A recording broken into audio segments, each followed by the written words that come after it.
Now, let's transform this guy.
Hi guys, welcome back to the channel. Today we're going to take a look at this guy, a figure from 2016, MTRM-09 Downbeat or Masterpiece Jazz. This figure got reissued in 2021. That says a lot about this figure being aging really well. So today, let's talk about the good and the bad about this figure to see if this guy is still worth your money in 2021.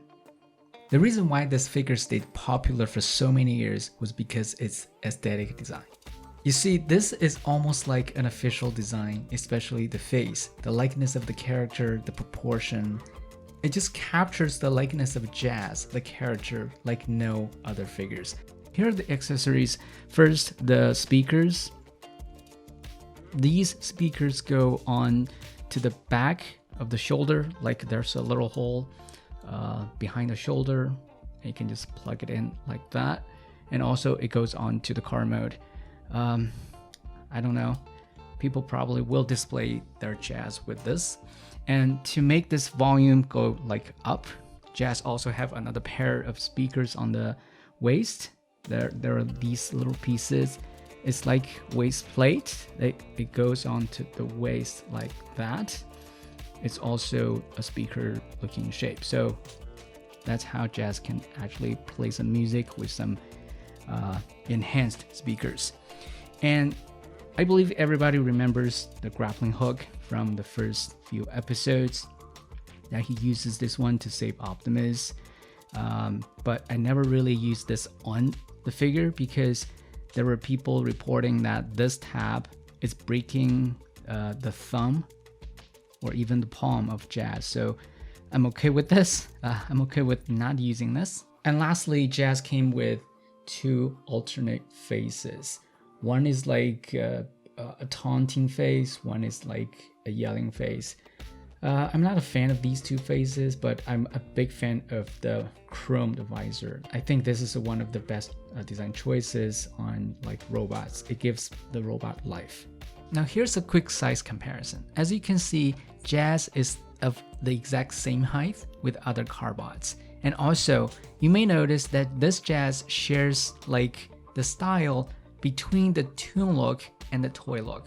This is the early Masterpiece figure, so it's more of a toy look. They look pretty good together.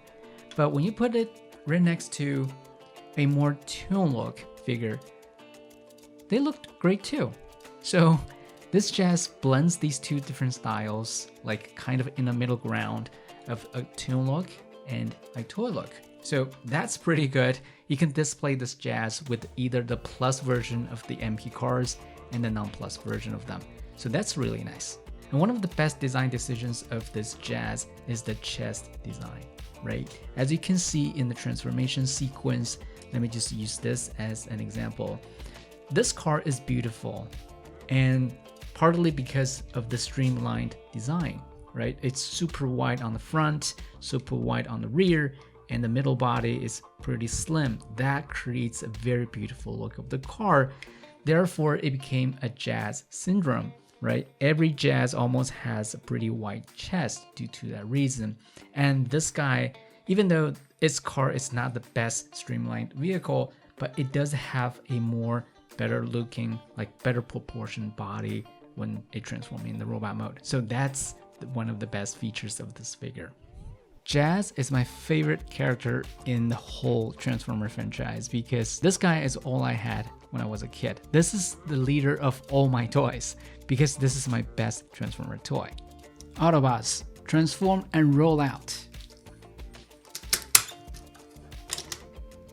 Still got it. Now let's take a quick look at the vehicle mode. Of course, from the look of it, this is more cartoony and this is more authentic. And people are very unhappy about these design. Well, that's just what it is. It's one of the design issues for the vehicle mode. Rather than that, it's a decent car. Now this is my jazz collection. As you can see, I've been looking for a definitive jazz for a very long time. Transformer toys are time capsules. Each one of these capsules contains the memory, the joy, the fantasy, the imagination, the time that we spend with our little buddies.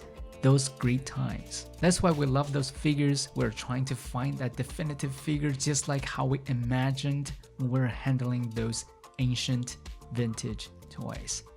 So let's start with the articulation. First, due to transformation, Jazz has a neck.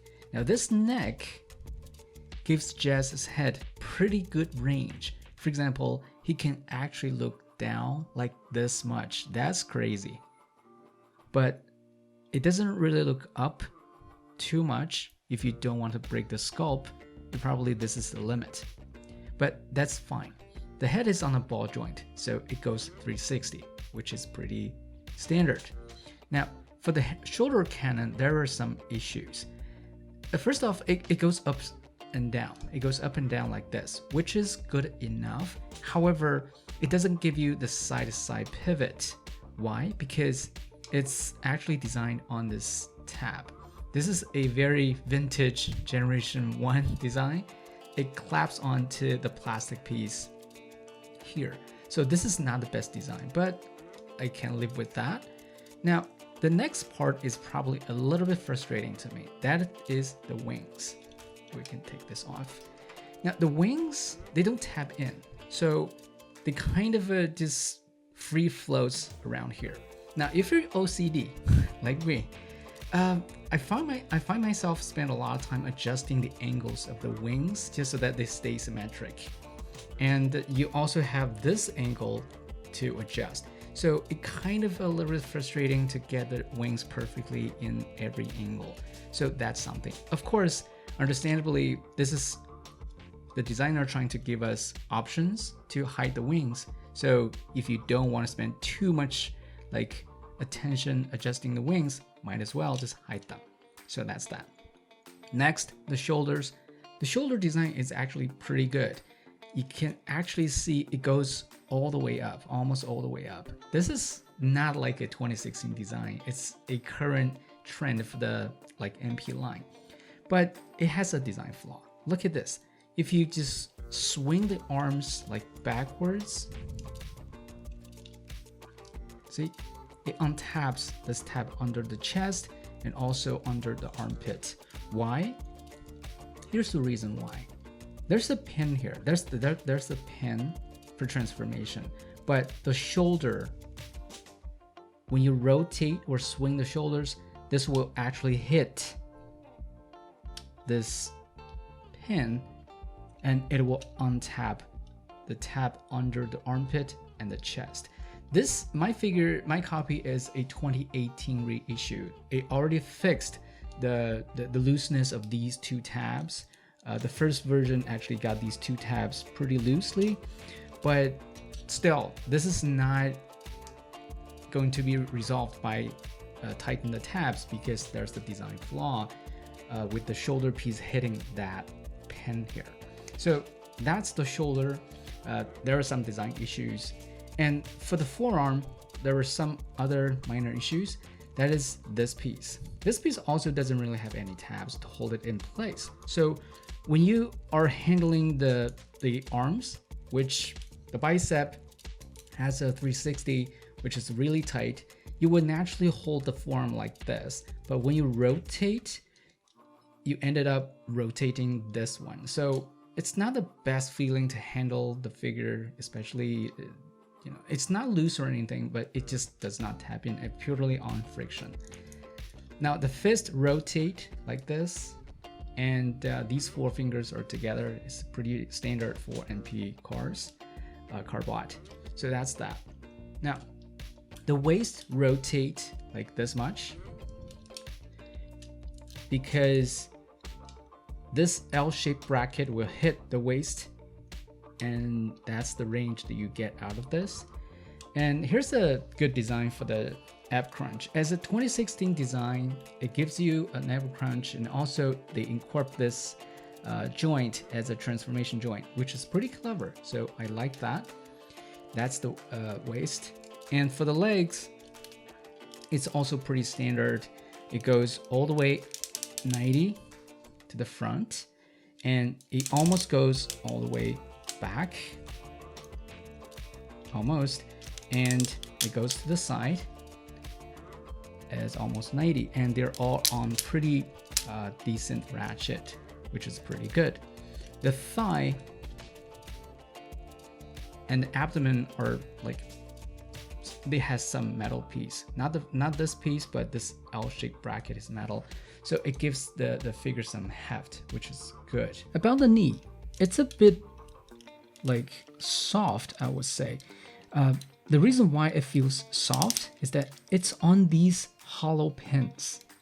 As you can see, it also kind of breaks the sculpt. There's a huge gap in between the knee, so probably not the best design. Now the whole like feet and this shin area, it doesn't really give you the most solid feel. It kind of wobbles. These panels are pretty soft, and this is hollow, nothing's inside it. So if you just take a look at this, it doesn't really tap in like that securely. So this figure ended up having a pretty flimsy like lower leg portion. It's not like super loose or anything, but it doesn't give you a very solid feeling. So that's kind of one of the like downsides for Jazz. Of course, the character design itself does have this you know, clumsy design for the lower leg, but I think it could be better. Now for the feet, it goes to like, it rocks like this much, which is good enough, and it goes forward like this much, and it does not really go backwards because this panel will actually hit that panel, so it doesn't really go backward that much. So that's the overall articulation. I think the handling of this guy is not the best, especially the chest design has some flaws, and also the forearm kind of does not tap in. Besides, the wing kind of just free float, and the shoulder cannon doesn't give you the most secure tap mechanism. So this figure does not give you the most satisfying feel when you're handling this guy. So yes, it does have some design flaws, but that doesn't mean this is a bad figure. In summary, in my opinion, this Jazz has the best aesthetic design. This has been my definitive Jazz for many years, and the 2021 reissue definitely brings down the price a little bit, make it more reasonable. It used to be $160, $170. Now it's just $110, $120. So that's pretty good deal. I think I highly recommend it if you don't already have a Masterpiece scale Jazz, because it's probably never going to happen from the official line, because Hasbro and Takara Tomy just wouldn't be able to acquire the license from Porsche. So this Jazz is definitely a good Jazz, and this round of a reissue definitely make this figure more available and more affordable. So I think it's a good purchase. That's the video. I hope you'll like it. I'll see you in the next one.